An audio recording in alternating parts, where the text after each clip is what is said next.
રાજ્ય સરકારના પારદર્શક વહીવટના અભિગમ સાથે આજે સુરેન્દ્રનગર મહાનગરપાલિકાની ઉત્તર ઝોન કચેરી મેઘાણીબાગ ખાતે સેવા સેતુ કાર્યક્રમ યોજાયો હતો। આ પ્રસંગે પૂર્વ ધારાસભ્ય વર્ષાબેન દોશીએ જણાવ્યું હતું કે સેવા સેતુ એ છેવાડાના માનવી સુધી પહોંચવાનો શ્રેષ્ઠ માર્ગ છે। સુરેન્દ્રનગર મહાનગરપાલિકાએ આવાસ ફાળવણીમાં ઉમદા કામગીરી કરી છે અને સરકાર દરેક જરૂરિયાતમંદને પોતાનું ઘર મળે તે માટે કટિબદ્ધ છે। પૂર્વ ધારાસભ્ય ધનરાજભાઈ કેલાએ પણ શિક્ષણ અને લોક કલ્યાણની યોજનાઓના મહત્વ પર ભાર મૂક્યો હતો। મ્યુનિસિપલ કમિશનર ડોક્ટર નવનાથ ગુહાણે શહેરના ભાવિ વિકાસની રૂપરેખા આપતા જણાવ્યું હતું કે ટૂંક સમયમાં મહાનગરપાલિકાની તમામ સેવાઓ ઓનલાઈન કરવામાં આવશે।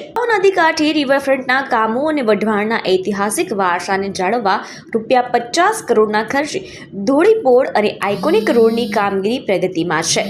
આગામી સમયમાં શહેરમાં 100 જેટલા નવા રોડ અને વધુ 2 સિનિયર સિટીઝન માટે સેન્ટરો કાર્યરત કરવામાં આવશે। આ કાર્યક્રમ દરમિયાન મહાનુભાવોના હસ્તે પીએમ સ્વનિધિ યોજના હેઠળ લાભાર્થીઓને ₹15,000ના ચેક અને પ્રધાનમંત્રી આવાસ યોજનાના મંજૂરી પત્રોનું વિતરણ કરવામાં આવ્યું હતું।